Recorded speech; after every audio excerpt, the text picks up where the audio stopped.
सुप्रसिद्ध राजज्योतिषांत्रिक श्री माधव गुरुजी यांचा खास उपक्रम चिंतन, सत्संग आणि साधना. ओम सर्वमंगल मांगल्ये शिवे सर्वार्थ साधिके शरण्ये त्र्यंबके गौरी नारायणी नमोस्तुते. श्री सच्चिदानंद सद्गुरु साईनाथ महाराज की जय. आजच्या आपल्या सत्संगामध्ये आज मुद्गल ऋषी आणि बाप्पाची भेट झाली आणि मुद्गल ऋषींना जणू काही बाप्पाच आठवण करून देत होता की अरे मुद्गला, माझ्याकडनं तुझ्या कला शिकतोयस आत्ता नवीन, त्या कला माहिती आहेत ना तुला कुठल्या आहेत ते. त्याला मुद्गल ऋषी हसून म्हणले, बाप्पा मी अगदी छान अभ्यास करतो आहे आणि तुमच्या अभ्यास वर्गामध्ये मन इतकं रमतं आहे की त्याच्या पलीकडे दुसरं काहीच माहिती नाही. बाप्पा तुम्ही मला सुख करता, तुम्ही मला दुःख हरता ह्या कला शिकवत आहेत. त्याचबरोबर मला वास्तुकला आणि मांगल्य कला शिकवत आहे. या 4 कला आता आपल्या अभ्यासक्रमामध्ये आहेत. बाप्पा म्हणला की वास्तुकलेच्या बाबतीत मी तुला अजून काही सांगितलेलं नाही मुद्गला. वास्तुकलेच्या बाबतीत तूही मला काही विचारलं नाही की वास्तुकला म्हणजे काय, तर तू वास्तुकलेबद्दल मला नक्की काय सांगू शकशील. त्याला मुद्गल ऋषी म्हणले की बाप्पा, वास्तू हा मानवाच्या जीवनातला अविभाज्य घटक आहे. जसं अन्न, वस्त्र, निवारा ह्या गोष्टी माणसाला खूप महत्त्वाच्या आहेत, तसंच वास्तूसुद्धा खूप महत्त्वाची आहे. आणि मग त्या वास्तुकलेमध्ये त्याबद्दल जी वास्तू घडवताना ती कशी असावी, काय असावी, आणि वास्तू जर चांगली असेल तर माणसाचं सगळंच चांगलं राहतं, आरोग्य चांगलं राहतं. वास्तू मंगलमय असेल तर माणसाच्या आयुष्यामध्ये चांगल्या चांगल्या मंगलकारक घटना घडतात. म्हणजे मांगल्य या कलेचा वास्तुकलेशी काहीतरी संबंध असला पाहिजे, एवढाच मी विचार केलेला आहे. आणि मग ते घर, ते भुवन कसं निर्माण करायचं, ते निर्माण करण्यामध्ये वास्तूचे काही नियम आहेत का, अशा अनेक गोष्टी माझ्या मनामध्ये आहेत. पण मग नक्की तू वास्तुकला म्हणून मला काय शिकवणार आहेस ते मला सविस्तर सांगितलंस तर बरं होईल. बाप्पा हसला आणि म्हणाला की वास्तुकलामध्ये तू एक गोष्ट खूप छान म्हणालास की अन्न, वस्त्र, निवारा या प्रमुख गरजा आहेत. प्रत्येक माणसाला अन्न मिळालं पाहिजे, त्याला त्याची लज्जा झाकण्याकरता पूर्णपणे वस्त्र मिळालं पाहिजे, आणि तिसरी गोष्ट की त्याला राहण्याकरता निवारा मिळाला पाहिजे. मग मुद्गला, ज्यावेळेला प्रत्येक माणसाला निर्मिती केलेली आहे, या निसर्गामध्ये प्रत्येक माणसाला पाठवलं आहे, जेव्हा मनुष्य म्हणून मी त्याला जन्माला घातलं आहे, त्यावेळेला ह्या सगळ्या गोष्टीचा विचार मी केला असेल ना. मुद्गल ऋषी म्हणले, हो ना बाप्पा, तुम्ही केला आहेच या गोष्टींचा विचार, आणि हा विचार तुम्ही केला आहे म्हणून मानवाला या सगळ्या गोष्टी प्राप्त होत आहेत. मग मनुष्याने असं घराच्या वेळेला पण, वास्तूच्या वेळेला पण विचार करायला नको का की ज्या बाप्पांनी माझ्याकरता सांगितलेलं आहे, ज्या बाप्पांनी मला सांगितलेलं आहे, त्या बाप्पांनी 100% माझला निर्माण करत असताना माझ्याकरता वास्तूसुद्धा निर्माण केली असेल. हो बाप्पा, निश्चितपणे तुम्ही निर्माण केली असेल. अरे ही पृथ्वी पूर्णपणे पाण्यामध्ये होती आणि त्यामध्ये वराह अवतारामध्ये ज्या वेळेला ही पृथ्वी वरती आणली गेली, त्यावेळेला पाण्यामधनं ही वरती काढून घेतली. ही शेषाच्या मी डोक्यावर ठेवली आणि शेषाच्या डोक्यावर ठेवलेली असताना हिचा 25% भाग हा पूर्णपणे पाण्याच्या वरती आणला आणि त्या 25% भाग हा निवाऱ्याकरता प्रत्येकाला उपलब्ध करून दिला. मग बाप्पा, प्रत्येकाला स्वतःचं घर असतंच असं नाही, प्रत्येकाला स्वतःचं घर मिळतंच असं नाही. आज तुम्ही म्हणता की कायम तू कलियुगामध्ये बघ, तर मी कलियुगामध्ये ज्यावेळेला प्रचंड मानवांची संख्या झाली असेल आणि त्यावेळेला मी मानवाकडे बघतोय, तर त्यावेळेला कितीतरी लोकांची घरच नाही आहेत. कोणी भाडोत्री राहतं आहे, कोणी एकमेकाकडे आश्रित राहतं आहे, अशा अनेक प्रकारे एकमेकाच्या ठिकाणी राहणं चाललं असेल, त्यांना स्वतःचं घर नसेल. तर मग त्याबाबत बाप्पा काय सांगता येईल म्हणून त्यांच्या आयुष्यामध्ये सर्वात महत्त्वाची काय गोष्ट असेल की ज्या गोष्टीमुळे त्यांना घर मिळत नाही. बाप्पा म्हणला की त्यांना वास्तू मिळत नाही, तर त्यांच्या बाबतीमध्ये सर्वात महत्त्वाचं काय असेल याबाबत तू मला सांग पाहू मुद्गला. त्यावेळेला मुद्गलांनी अगदी आपल्या मनातला प्रश्न बाप्पाला सांगितला. बाप्पा, सर्वात महत्त्वाची गोष्ट म्हणजे अन्न, वस्त्र, निवारा जरी असेल तरी कलियुगामध्ये माणसाला सर्वात गरजेची असेल ती म्हणजे लक्ष्मी. प्रत्येकाला लक्ष्मी प्राप्तीची ओढ लागली असेल आणि प्रत्येकाकडे चांगली लक्ष्मी म्हणजे जेवढे पैसे त्याला हवेत तेवढे पैसे जर त्याच्याकडे उपलब्ध नसतील तर या जगामध्ये काहीही होत नाही. बाप्पा, कलियुगामध्ये जे आपले श्लोक आहेत ना की जगामध्ये पैसा सर्वस्व नाही, तर ह्या जगामध्ये पैशाशिवायही काही नाही, हेही त्याला कुठेतरी जाणीव करून द्यायला पाहिजे. आणि ही पैसा म्हणजे लक्ष्मी नाही का, ही पैसा म्हणजेच लक्ष्मी ना.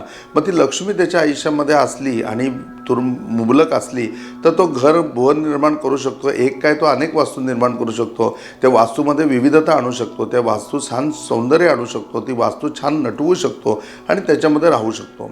मग मुदगलाच्या या सगळ्या गोष्टी ऐकताना बाप्पांनी अचानक लक्ष्मीचा विषय घेतला आणि बाप्पा म्हणला की मुदगला, पैसा म्हणजेच लक्ष्मी का रे? त्यावेळेला मुदगल ऋषी म्हणले की नाही, पैसा म्हणजेच लक्ष्मी नाही, परंतु लक्ष्मीचं सर्वात महत्त्वाचं रूप कलियुगामध्ये बाप्पा पैसा हेच आहे म्हणून. त्यावेळेला बाप्पा म्हणला, नाही मुदगला, 15 प्रकारच्या लक्ष्मी आहेत. 15 प्रकारच्या लक्ष्मी कुठल्या असतील? अरे वनलक्ष्मी आहे, धनलक्ष्मी आहे, याच्या व्यतिरिक्त म्हणजे की अनेक लक्ष्मी, जसं वैभव लक्ष्मी आहे, अशा लक्ष्मीचे अनेक प्रकार आहेत. एकंदर 15 प्रकारची लक्ष्मी याच्यामध्ये आहे, जी मला माहिती आहे, जी मला अभिप्रेत आहे. आणि या 15 प्रकारची लक्ष्मी माणसाने त्याच्याकडे प्राप्त करून घ्यायला पाहिजे. धनलक्ष्मी म्हणजे की त्यांनी त्याच्याकडे उत्तम धन असलं पाहिजे.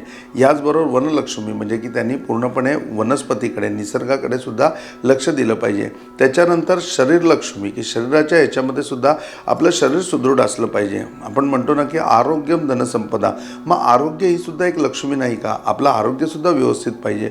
मग या 15 प्रकारच्या लक्ष्मी त्या ठिकाणी तो बाप्पा पूर्णपणे मुदगल ऋषींना समजावून सांगत होता. आणि ते समजावून सांगत असताना प्रत्येक वेळेला मुदगल ऋषी हेच म्हणत होते की पैसे स्वरूपामध्ये ती बाप्पा लक्ष्मी मिळायला पाहिजे. आणि मग महत्त्वाचा प्रश्न त्यांच्या दोघांच्या डिस्कशनमध्ये निघाला, तो म्हणजे लक्ष्मी कलियुगामध्ये माणसाकडे येते परंतु ती टिकत नाही आहे, तर बाप्पा ती टिकण्याचा काही उपाय सांगशील का? ती येण्याचा काही मार्ग सांगशील का, की ती सहजरित्या येईल आणि नुसती येणार नाही तर ते टिकूनसुद्धा राहील.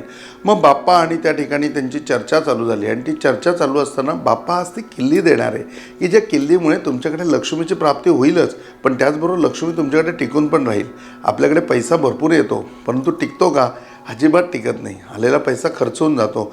मग तो कसा टिकणार? ह्याबाबतची महत्त्वाची किल्ली आज बाप्पा त्या ठिकाणी पूर्णपणे मुदगल ऋषींना देत आहे. आणि ती देत असताना बाप्पा मग अनेक उत्तम उदाहरणं देत आहे. आणि ती किल्ली समजून घेण्याकरता आज आपण पुन्हा या ठिकाणून निघून जाऊया. आणि या ठिकाणून या सत्संगामधनं बाप्पाचं आणि मुदगल ऋषींचं बोलणं चाललेलं असताना आपण पूर्णपणे जाऊया लक्ष्मीच्या ठिकाणी, की आज लक्ष्मी नारायणाचे पाय चेपत बसलेली आहे. पृथ्वी तलावरती या ठिकाणी एक मोठ्या यज्ञाचं नियोजन चाललेलं आहे. भृगु ऋषी त्या यज्ञाचे पूर्णपणे विप्र म्हणून जबाबदारी पार पाडत आहेत. आणि त्याच्यामध्ये ब्रह्मकर्म म्हणून त्याचं एक मोठं फलित निर्माण होणार आहे. मग हे निर्माण झालेलं फळ आपण देवांना दिलं पाहिजे. देवांचे आपण काहीतरी ऋणी लागतो, तर त्याप्रमाणे आपण त्यांना ते दिलं पाहिजे. म्हणून मग ते घेऊन ते फळ पूर्णपणे एका कलशामध्ये घेतलेलं आहे. आणि त्या यज्ञाचं ते पूर्ण महत्तम फळ देण्याकरता ते निघालेले आहेत. ते कैलासावरती जातात आणि कैलासावरती भगवान शिवशंकरांना सांगतात की तुम्ही या फळाचा स्वीकार करा. त्यावेळेला शंकर म्हणतात की नाही, हे तुम्ही मानवानी कल्याणाकरता केलेलं आहे, तुम्ही मानवाच्या कल्याणाकरता याचा वापर करा. आणि मानवाच्या कल्याणाचा वापर करायचा असेल तर हे तुम्ही विष्णूंना समर्पित करा. हे जर तुम्ही विष्णूंना दिलं तर विष्णू पालनपोषण करते आहेत, ते फलित प्राप्त करून घेऊन मानवाला आणखीन सुखी करू शकतात. त्या ठिकाणून निघाल्यानंतर भृगु ऋषींना असं वाटतं की नाही, ब्रह्मापासून पूर्णपणे सृष्टीची उत्पत्ती झालेली आहे, तर आपण ब्रह्मांना द्यायला पाहिजे. म्हणून ते ब्रह्मांच्या ठाई येतात. ब्रह्म त्या ठिकाणी आल्यानंतर म्हणतात, अहो मी फक्त उत्पत्ती केली आहे परंतु पालनपोषण विष्णू करीत आहेत, याचा अधिकार विष्णूंचा आहे, तुम्ही हे विष्णूंना द्या. आणि मग त्या ठिकाणी असं आपण की या पूर्णपणे फलित घेऊन चाललो आहे आणि कुठेतरी आपण अपमानित होतो आहे की फळसुद्धा हे देव घेत नाही आहेत, म्हणून ते विष्णूच्या ठाई आले. विष्णूच्या ठाई आले तर त्यावेळेला लक्ष्मी आतमध्ये कुठेतरी पाय चेपता चेपता गेलेली होती आणि विष्णू निवांत पडलेले होते, म्हणजे त्यांना डोळा लागलेला होता. भृगु ऋषी त्या ठिकाणी आले. त्यांनी 2 वेळा देवाला हाक मारली, टाळ्या वाजवल्या की जेणेकरून देव सावध होईल, परंतु देव काही सावध झाले नाहीत. त्यावेळेला भृगु ऋषी खूप रागावलेले होते. यज्ञ करून ते दमलेले होते. त्याच्यानंतर 2 ठिकाणी त्यांच्या फळाला नाकारण्यात आलेलं होतं की आम्हाला फळ नको. त्यामुळे त्या सगळ्या गोष्टींचा राग त्यांनी पूर्णपणे विष्णूंवरती काढला आणि त्या सरळ सरळ विष्णूंच्या बेडवरती म्हणजे की त्या शेषावरती ते चालून गेले आणि त्यांनी आपला उजवा पाय हा पूर्णपणे देवाच्या छातीवरती मारला देवाला उठवण्याकरता. आता संतापाच्या भरामध्ये माणसाच्या आयुष्यामध्ये माणसाच्या हातून काय काय होतं ते बघा. आणि त्यावेळेला विष्णूंना ज्यावेळेला तो पदस्पर्श झाला त्यावेळेला विष्णू जागे झाले. त्यांनी ऋषींचा तो पाय धरला आणि म्हणले की माफ करा मला, तुम्हाला खूप वेळ थांबावं लागलं का, तुम्हाला खूप त्रास झाला का, कुठल्या यात्रा तुम्ही भोगताय ते मला सांगा, जेणेकरून मी तुम्हाला पूर्णपणे यातून मुक्त करू शकेन. आणि भृगु ऋषींच्या चूक लक्षात आली की अरे देवाने आपले पाय धरावे, देवाने आपली माफी मागावी. एवढा देव विनय संपन्न आहे, तर मग आपल्यामध्ये एवढा विवेक का नाही, आपल्यामध्ये एवढा विनय का नाही, आपण का नाही नम्रपणे देवापुढे उभे राहिलो. भृगु ऋषींना खूप चूक वाटली. आणि विष्णूंनी सांगितलं की तुम्ही काही काळजी करू नका, मला काहीच वाटलं नाही. अहो, भक्ताचा हा अधिकार आहे, तुम्ही राग आमच्यावर नाही काढणार तर कुणावर काढणार. परंतु लक्ष्मीने ही घटना बघितलेली होती आणि लक्ष्मीने ही घटना बघितल्यानंतर लक्ष्मी बाहेर आली आणि ती म्हणली की नारायणांना काही वाटलं असेल तरी ते माझे पती आहेत आणि माझ्या पतीवरती तुम्ही पाय पूर्णपणे दिलात, म्हणजे एक प्रकारे लाथच मारलीत. तर मी तुम्हाला या ठिकाणी श्राप देते की ह्यापुढे मी तुमच्याकडे येणार नाही, तुमच्याकडे कुठल्याही प्रकारे माझा सहवास राहणार नाही. आता ज्या वेळेला लक्ष्मी विप्राकडे येणारच नाही, म्हणजे की ध्यानसंपन्नता माणसाकडे येणारच नाही, तर लक्ष्मी नसल्यानंतर आयुष्य कसं असेल, बेकार असेल, वाळवंटासारखं असेल. भृगुऋषी चिंतेत पडले. विष्णूने विचारलं, अहो याचं कारण तर सांगा. मग त्यावेळेला म्हणले की असं असं तपश्चर्याचं मी बळ द्यायला तुम्हाला आलेलो आहे. मग ते तपश्चर्याचं फळ, ते तपश्चर्याचं बळ, ते संपूर्णपणे त्या यज्ञाचं पूर्णपणे ब्रह्मकर्माचे आशीर्वाद त्यांना प्राप्त करून दिले. ते फळ दिलं. ते फळ दिल्यानंतर त्यांनी विष्णूंची स्तुती केली, लक्ष्मीची स्तुती केली. त्यावेळेला विष्णूंनी लक्ष्मीला सांगितलं की पत्नी म्हणून तू बोललीस ठीक आहे, परंतु जगज्जननी आहेस, तू मातासुद्धा आहेस, तर त्या माताच्या ममतेने तू भृगुऋषींना माफ करायला पाहिजे आणि उशाप द्यायला पाहिजे. मग लक्ष्मीला देखील तिची चूक कळली आणि लक्ष्मीने त्यावेळेला उशाप दिला भृगुऋषींना की भृगुऋषी, तुम्ही अशा एखाद्या शास्त्राची निर्मिती कराल की ज्या शास्त्राच्या निर्मितीमध्ये माणसाला त्याचं भविष्यकाळ कळेल आणि ते भविष्यकाळ बघण्याकरता लोक तुमच्याकडे येतील आणि माझ्या स्वरूपामध्ये त्यांनी दिलेली देणगी, त्यांनी दिलेली दक्षिणा, त्या स्वरूपामध्ये माझी तुम्हाला प्राप्ती होईल. म्हणजे मी स्वतःहून तुमच्याकडे येणार नाही, तर लोक सन्मानाने ती तुम्हाला देतील आणि तुम्ही त्याचा स्वीकार करा, ज्याला आपण दक्षिणा म्हणतो. बघा, आपण कधी ज्योतिषाकडे गेलो किंवा विप्रांकडे गेलो तर ते पंचांग काढतात आणि त्या पंचांगावरती पहिली दक्षिणा ठेवायची प्रथा आहे, पहिली लक्ष्मी द्यायची प्रथा आहे. आणि मग या ठिकाणी भृगुऋषींना आनंद झाला, विष्णूंना आनंद झाला, लक्ष्मीला आनंद झाला. त्यांनी त्या फलाचा स्वीकार केला आणि मानव कल्याणाकरता ते वापरायचं ठरवलं. गोष्ट इथे संपते आणि सत्संग या ठिकाणी चालू होतो. बघा, लक्ष्मीने दिलेलं जे वरदान आहे की मी तुमच्याकडे स्वतःहून येईन, स्वतःहून आल्यानंतर ती आपल्याकडनं जाणार नाही. आपण जे कर्म करतो आहे, आपण जे सगळं करतो आहे, याच्यामध्ये लक्ष्मी आपण आपल्याकडे आणतो आहे, पण ती आपल्याकडे टिकत नाही आहे, ती खर्चाने निघून जाते. तर लक्ष्मी आपल्याकडे यायला पाहिजे आणि लक्ष्मी आपल्याकडे यायला पाहिजे तर आपल्याकडे काय असायला पाहिजे, तर ज्ञान असायला पाहिजे. तुमच्याकडे सरस्वतीचं व्रत असेल ना, म्हणजे तुमच्या जिभेवर जर सरस्वती असेल तर लक्ष्मी तुमच्याकडे चालत येईल, नवे नवे लक्ष्मी तुमच्या घरचं पाणी भरेल. आणि याचे अनेक उदाहरणं आपण बघतो. परंतु आपण ज्ञान संवर्धन करतो का? आम्ही लक्ष्मी संवर्धनाच्या पाठीमागे लागतो, आम्ही पैसा साठवायला लागतो, परंतु आम्ही ज्ञान साठवत नाही. आणि हे ज्ञान जेव्हा आमच्याकडे वाढेल ना, त्यावेळेला निश्चितपणे आमच्याकडे लक्ष्मीसुद्धा वाढेल. इथे मुद्गल ऋषींना बाप्पा तेच सांगतोय की लक्ष्मी जर तुला टिकून ठेवायची असेल, लक्ष्मी जर तुला कमवायची असेल, या 15 मधली कुठल्याही प्रकारची लक्ष्मी, मग तुला आरोग्य संपदा देणारी लक्ष्मी हवी असेल, वर्णलक्ष्मी हवी असेल, धनलक्ष्मी हवी असेल, वैभव लक्ष्मी हवी असेल, तर तू सर्वात पहिले ज्ञानार्जन कर, तुझ्याकडे ज्ञानाचं संवर्धन कर. तुझ्याकडे ज्ञान वाढायला लागलं, पैसे आपोआप तुझ्याकडे येतील, लक्ष्मी तुझ्याकडे आपोआप येईल आणि ती कायमस्वरूपी तुझ्याकडे राहील.